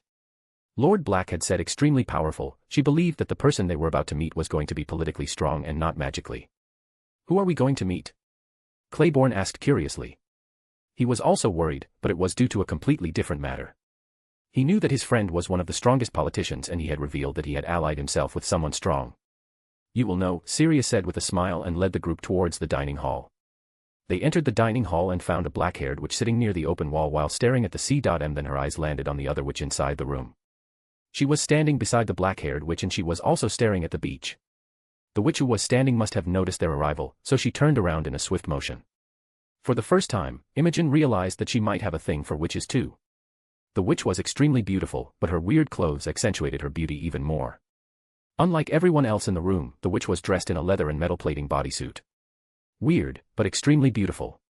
At the same time, Imogen could have sworn that she was being bewitched by that beautiful crimson hair and crimson eyes. The witch seemed to be somewhat younger than her, and she was damn sure that she had never seen the crimson-haired beauty at Hogwarts, which meant that the witch had probably entered Hogwarts after she had finished her 7th year. It has been 9 years since she graduated. There was another thing nagging inside Imogen's mind. The witch was mingling with the Blacks, but she didn't know of any family with family traits like that. The girl might be a distant relative of the Blacks, which might explain why she hasn't seen the girl at Hogwarts. Imogen was brought out of her musings when the girl started to speak. "Sirius, it seems that you have been quite busy," Destiny said with a grin, and Sirius respectfully bowed his head. "Yes, my lady. This is Claiborne. We have been friends since I went to Hogwarts, and he very good with wards." We use his wards on all of our properties except for in the Black Tower. Sirius introduced Claiborne, who was standing right beside Sirius. Imogen's eyes grew wide in shock, and the rest of her family members also reacted in a similar manner. I see, then he must be really good. I do need the help of a ward crafter, Destiny mused as she eyed Claiborne. Of course, my lady. He would be glad to help. Sirius decided to answer in place of Claiborne. Now, Sirius, no need to be like that. I think he can answer for himself, Destiny said as she intently stared at Claiborne and Sirius. By the way, all of you had a long day. How about we continue the conversation at the table? Destiny suggested and Sirius immediately nodded his head in understanding. From the conversation, Imogen realized that whoever this girl was, she was not someone to be trifled with. Additionally, Lord Black was referring to her as my lady. She chastised Lord Black. Yes, it was nothing like a scolding or anything, but the girl had the guts to chastise Lord Black, standing inside a property belonging to Blacks. Yes, the girl was not someone normal. Imogen looked toward the rest of her family members and it seemed that they had also realized the same thing. The whole group finally sat down around the table. Sirius offered the position of the head of the table to Destiny, once again surprising the whole group except for Cassiopeia, but this time Destiny decided to accept the offer. After everyone was seated, Destiny finally took her own seat. As soon as she took her seat, the food appeared on the table. Why don't you introduce me to the others, Sirius? Destiny suggested, and after giving Destiny a respectful nod, Sirius turned towards the oldest witch in the room. This is Dorothy Bones Naparides. She is good with potions and she brews potions for St. Mungo's. She is not an employee, but she is more like a contractor. Sirius introduced the woman and Destiny simply smiled. She knew that she was being rude by not introducing herself, but she was quite interested in the family Sirius thought would be useful to her. The Sirius motioned towards Imogen. This is Imogen Bone, formerly Bones. She is an extremely talented dark witch. Sirius introduced Imogen. Now, Imogen was extremely curious about Destiny's identity but decided not to make any comments as she didn't want to displease the girl or Lord Black. Imogen noticed that as soon as Sirius introduced her, the crimson-haired girl raised her brows in interest. Sirius pointed towards the second youngest wizard in the room. This is Frederick Bone, formerly Bones. He is a 7th-year student at Hogwarts, and finally the youngest, Jasper Bone, formerly Bones. He is a 4th-year student at Hogwarts. Sirius finally finished introducing everyone. I see. Destiny said slowly. I congratulate all of you for establishing a new family. Forgive my manners though, I haven't introduced myself. My name is Destiny Grindelwald. Destiny introduced herself with a grin. Imogen was not too proud to admit that she almost gasped and shot out of her seat after the crimson-haired witch decided to reveal her name. At least, Imogen wasn't the only one who was surprised. Her mother and her youngest brother gasped in surprise after Destiny revealed her name. Imogen would have doubted the girl, but Lord Black was calling the girl my lady. He would never do something like that without verifying the claim. From the corner of her eyes, Imogen also noticed that her father seemed to be somewhat tense. To be honest, she could understand why her father was tense. If she said that she wasn't feeling afraid, then she would be lying. Though she didn't understand why Lord Black seemed to have joined the cause of magic is might. As much as she knew, the Blacks hated mudbloods with passion. Mr. Bones, may I call you that? Destiny asked politely, and the men gave her a hesitant nod. I don't know about the particular details, but I do know that your brother, Lord Bones, had been oppressing you and your family. I wouldn't ask you for the details even though I found the topic to be quite interesting. Destiny inclined her head. Claiborne seriously had no idea where Destiny was going with this conversation. Though, what I do want to know is if you could help me or not, Destiny said as she leaned on the table. Now, Claiborne knew that he needed to be careful. What type of help do you want from me? Claiborne asked politely. I want a ward. Currently, I have a small team working on the said project and I want you to join the said team. Destiny revealed with an intense look on her face. Claiborne looked toward his family and then he turned towards Sirius. To be honest, he did not want to make any commitments. He had heard about what Gellert Grindelwald was doing. It has been in newspapers for quite a few years. He had thought that it was finally over when Gellert Grindelwald was captured, but it seemed that he was wrong. It was not like he hated their ambition or dream. He hated the fact that they were trying to end the discrimination of the Muggleborns, and that was not all right with him. He agreed with them that the Muggles needed to be dealt with, but he couldn't forget what his parents had taught him. He was sure that Sirius also hated the Mudbloods, so he wondered why Sirius had decided to join their cause. You don't have to decide right now, you can discuss everything with Sirius and with your family before making a decision, Destiny said with a calm look on her face, and then she slowly turned towards Sirius. After all, sometimes briskly made decisions turn out to be a mistake, don't you think, Sirius? Destiny asked in an amused tone, and Claiborne bristled at the unveiled threat. While Dorothy looked extremely worried, Imogen clenched her fists tightly in anger. The girl was even younger than her. She might be a Grindelwald, but how dare she threaten her father in such a manner? Gellert Grindelwald was in prison. Did it mean that they had another powerhouse like him? There must be a reason why the girl was acting so arrogantly. Yes, I agree with you, my lady, Sirius answered, and Imogen noticed that for whatever reason, Destiny seemed to be extremely amused. Imogen Bone, a talented dark witch, Destiny said slowly as she turned towards the only witch of the newly established Bone family. Dark magic is quite a broad subject, wouldn't you agree? So, what sort of dark witch are you, if you don't mind me asking? Destiny asked politely. Imogen's eyebrow twitched. Yes, I do mind, Imogen grumbled internally. Our family carried the name of Bones due to our family magics. I am quite proficient with dark curses, Imogen answered sharply. Destiny simply inclined her head with a confused look on her face. And what about necromancy? Destiny asked curiously, and Imogen and all the members of the newly established Bone family and their parents became extremely tense after hearing the question. Even Sirius was taken aback. Sirius had heard that the Bones family were given the name Bones due to their family magics, but he had no idea what their family magics were. Unlike the Blacks, the Bones were not a resident of this continent. Somewhere during the 15th century, the Bones family had arrived in Great Britain. The Bones family liked to keep to themselves, but they slowly gained their reputation of being a dark family. Slowly they integrated into the society and they became one of the prominent families of magical Britain. Imogen wondered how this girl discovered the true nature of their family magics. They have been extremely careful regarding their true family magics. They were sure that they had kept it a secret, but it seemed that they hadn't been as careful as they liked to believe, as it was obvious that someone had discovered their secret, but how? Necromancy was considered to be black magic. If their secret got out, then they will be executed to the last family member. Imogen immediately glanced toward her father. Her father seemed to be ready to act, but she knew that it would be stupid. Either this girl was extremely stupid, or she had a lot of support which allowed her to act so callously. Imogen believed that the first reason was the most obvious, but for whatever reason, she was feeling that something was off about the whole situation. Acting stupid or innocent wasn't going to help them, and they also couldn't use the obliviation charm. First of all, it wasn't going to work on Sirius since he had his house ring. Still, Imogen couldn't decide how to react. On one hand, their whole family could be executed, on the other hand, they would have to join this girl and her cause. Imogen wasn't naive enough to think that the girl wasn't going to blackmail them if they didn't agree with her. She might not do it directly, but she would do it through Lord Black. Imogen hated to be in this position. She finally thought that her life was going to change for the better, but it seemed that she was simply delusional. She had thought that Lord Black was really trying to help them, but in reality, he was already entangling them in the strings of a new master. Imogen closed her eyes and she finally came to a decision. Once again, she glanced towards her father and she found that her father was also looking at her. She gave him a defeated look and Claiborne simply sagged in his chair. How did you find out? Imogen asked with a defeated look on her face as she stared at Destiny. Destiny smiled like a Cheshire cat. I am glad that you are being honest with me, so I am also going to be honest with you, Destiny said with a cheerful tone. You see, the Unspeakables always knew about the particular skills of your family, but they never acted since you never gave them a reason to act. You see, your family is under the surveillance of the Grey Cloaks, Destiny revealed with a grin, and Imogen along with Claiborne and other members of their family were taken aback by the fact that they were being watched by the Unspeakables. Once again, Imogen started to wonder how this girl knew about the Unspeakables watching their family. Destiny tapped her chin with a thoughtful look on her face. I am not quite knowledgeable in the department of necromancy. Is raising inferi considered to be a part of necromancy? Destiny questioned curiously and Imogen nodded her head.